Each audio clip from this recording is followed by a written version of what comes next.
How to transfer WhatsApp chat from iPhone to Android without cable. Hello guys, this is Atticus and welcome back to another tutorial video.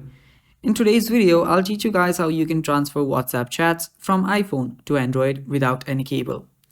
Now before we start, if you're new to our channel, head down below and hit the subscribe button so you don't miss out on our future videos. Now let's get started. First of all, head over to your WhatsApp.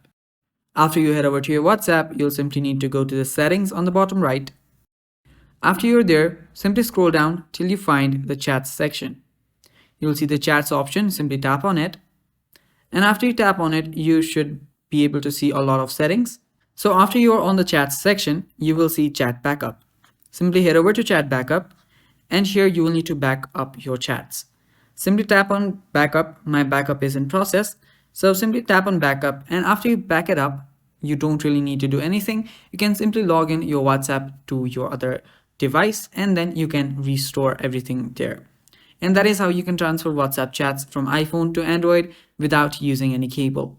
Thanks for watching guys. That is all for the video. Stay tuned for more and bye bye. Take care.